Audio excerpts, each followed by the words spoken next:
রাজ্য বিজেপির সভাপতি সুকান্ত মজুমদার সম্প্রতি একটা অডিও ক্লিপ পোস্ট করেছেন। সেই অডিও ক্লিপে বোলপুর থানার আইসিকে অশ্রাব্য ভাষায় গালিগালাজ করা হয়। আর অডিও ক্লিপে থাকা অপর একটা কণ্ঠ নিজেকে অনুব্রত মণ্ডল বলে পরিচয় দেয়। যদিও সেই অডিও ক্লিপের সত্যতা যাচাই করেনি আজ তাক বাংলা। তারপর গোটা রাজ্য জুড়ে পড়ে যায় একেবারে তোলপাড়। সেই ঘটনাকে ঘিরে যখন রাজ্য রাজনীতিতে ব্যাপক চর্চা চলছে, ঠিক সেই সময় ফেসবুক লাইভ করে বোলপুর থানার আইসিকে নিশানা করলেন বীরভূমের জেলা তৃণমূল ছাত্র পরিষদের সভাপতি বিক্রমজিৎ সাউ। সেই লাইভ রীতিমতো ভাইরাল হয় সোশ্যাল মিডিয়াতে। যদিও সেই লাইভ ভিডিওর সত্যতাও যাচাই করেনি আজ তাক বাংলা। এদিকে সেই ভিডিওর প্রেক্ষিতে বিক্রমজিৎ সাউয়ের বিরুদ্ধে সিউড়ি থানায় মামলা রুজু করে পুলিশ। একই সঙ্গে তাকে সাসপেন্ডও করলো তৃণমূল ছাত্র পরিষদ। আসুন সেই ভিডিওটা আপনাদের দেখাই, দেখুন। বিরুদ্ধে কথা বলা হচ্ছে, এই আইসি দুর্নীতিগ্রস্ত। বোলপুর থানার আইসি প্রত্যেকটা বালি মাফিয়া, পাথর মাফিয়াদের সঙ্গে যোগসূত্র বজায় রেখে কাজ করে। এই লিটন হালদার এবং তার কুকর্মের জন্য বোলপুরের গরিব সাধারণ মানুষদেরকে আজকে ভুগতে হয় বিনা কেসে। আমার মনে হয় এই লিটন হালদার অনুব্রত মণ্ডল নামক যে ব্র্যান্ডকে দমানোর চেষ্টা করে, যে নোংরামি লিটন হালদার করতে চলেছে।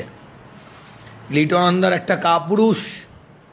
লিটন হালদার বাপের বেটার দম হলে লিটন হালদারকে বলছি, বোলপুর থানার আইসিকে, যে তোমার যদি বুকের পাটা থাকে, দম থাকে, সত্যি কথাটা, তুমি বালিঘাট থেকে তুমি সাধারণ মানুষকে নিয়ে যে ছিনিমিনি খেলেছ বোলপুর শহরের, যে শান্তিনিকেতন, রবীন্দ্রনাথের শান্তিনিকেতন, যে শান্তিনিকেতন কবিগুরুর পদধূলি পূর্ণ মাটি, সেই মাটিকে তুমি কলঙ্কিত করেছ।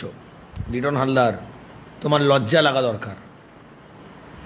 তুমি অনুব্রত মণ্ডল নামক শক্তিকে তুমি তোমার অপকর্মের মাধ্যমে দমানোর চেষ্টা করেছ।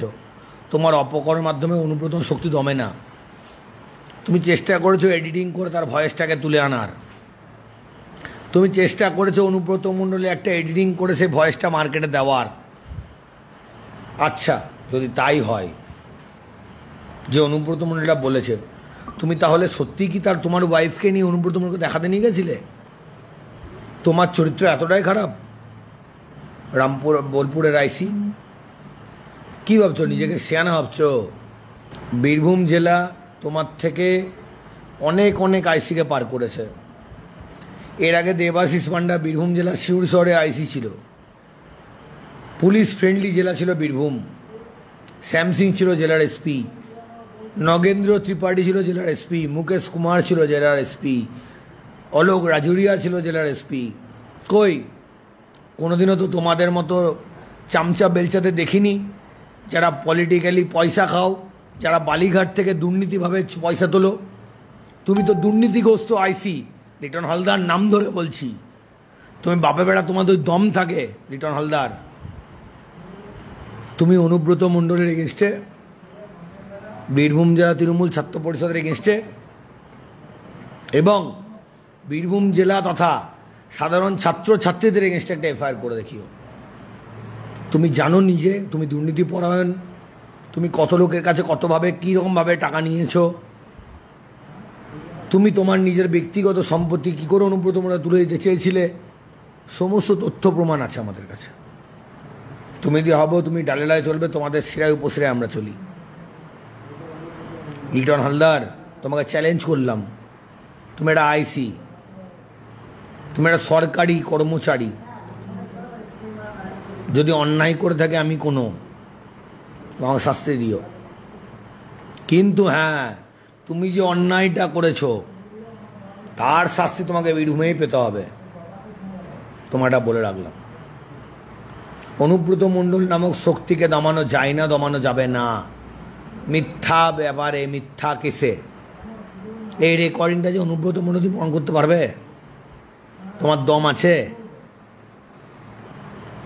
আবারও বলছি, তুমি দুর্নীতি পরায়ণ, তুমি চোর, চিটিংবাজ, তুমি বালি মাফিয়া, খুনি, জোচ্চোরদের সঙ্গে সম্পর্ক রাখো। লিটন হালদার, নাম ধরে বললাম।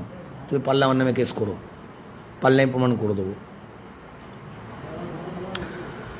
আমি একটা কথাই বিশ্বাস করি, ঈশ্বর এক এবং অদ্বিতীয়।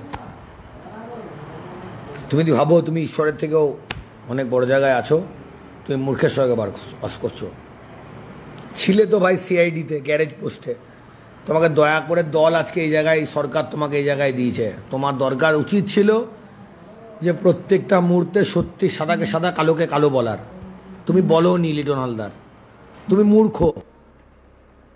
উল্লেখ্য, সিউড়ি পুরসভা ৩ নম্বর ওয়ার্ডের তৃণমূল কাউন্সিলর তথা সিউড়ি পুরসভার ভাইস চেয়ারম্যান বিদ্যাধর সাউয়ের ছেলে বিক্রমজিৎ সাউ সাসপেন্ড হওয়ার আগে বীরভূম জেলা তৃণমূল ছাত্র পরিষদের সভাপতি পদে ছিলেন তিনি। ৩১শে মে রাতে নিজের ফেসবুক অ্যাকাউন্ট থেকেই লাইভটা করেন এবং তারপরই নতুন করে তোলপাড় ছড়ায় বীরভূমের রাজনৈতিক মহলে। এদিকে এই বিষয়ে সিউড়ির বিধায়ক বিকাশ রায়চৌধুরী কি বলছেন, আসুন শুনব। প্রথম হচ্ছে, এটা ছাত্র পরিষদের ব্যাপার। আমিও দেখছিলাম একটা ছাত্র পরিষদ থেকে ওর সাসপেনশনের ব্যাপারে একটা নোটিশ বার করেছে আর অর্ডার। এটা হচ্ছে ছাত্র পরিষদের একটা আলাদা উইংস। ছাত্র পরিষদের প্রেসিডেন্ট অল বেঙ্গল, তিনি এই সিদ্ধান্তটা নিয়ে করেছেন। পুরো ব্যাকগ্রাউন্ড আমার জানা নেই, সুতরাং রাজ্য স্তর থেকে যখন সিদ্ধান্ত কিছু একটা হয়েছে, এখানে আমাদের বলার কিছু নেই। এবং তারা নিশ্চয়ই ভেবেছেন, দেখেছেন, বা কোনো কিছু কোনো একটা ব্যাপার নিশ্চয়ই আছে এর সঙ্গে জড়িয়ে, যার জন্য এটা করেছেন। আমি জানবো, তারপর আমাদের ডিটেলসটা বলতে পারবো। আমাদের প্রতিনিধি শান্তনু হাজরা কি প্রতিবেদন তুলে ধরেছে, শুনবো এবার। যে অডিও ক্লিপকে কেন্দ্র করে রাজ্য রাজনীতিতে তোলপাড় কাণ্ড, আর এই মরশুমে অনুব্রতকেই সমর্থন করে বিপাকে পড়ল টিএমসি কাউন্সিলরের পুত্র বিক্রমজিৎ সাউ। এই বিক্রমজিৎ সাউয়ের আরও একটি পরিচয় রয়েছে, ইনি হচ্ছেন বীরভূম তৃণমূল ছাত্র পরিষদের সভাপতি। আর এই সভাপতি ফেসবুক লাইভে এসে বোলপুর থানার আইসি লিটন হালদারকে আবারও কুরুচিকর অকথ্য ভাষা সঙ্গে চোর, চিটিংবাজ, বালি চোর ইত্যাদি বলে কিন্তু বিপাকে পড়েছে। রাজ্য নেতৃত্ব তৃণাঙ্কু ভট্টাচার্য, তৃণমূল ছাত্র পরিষদের যে সভাপতি রয়েছে, তিনি কিন্তু রীতিমতোই তাকে শোকজ করেছে, সাথে সাথে ৬ বছরের জন্য টিএমসিপি থেকে বহিষ্কার করেছে। ভারতীয় জনতা পার্টির তরফ থেকে এহেন কর্মকাণ্ডকে বারবার আক্রমণ, খোঁচা এবং কটাক্ষ করছে।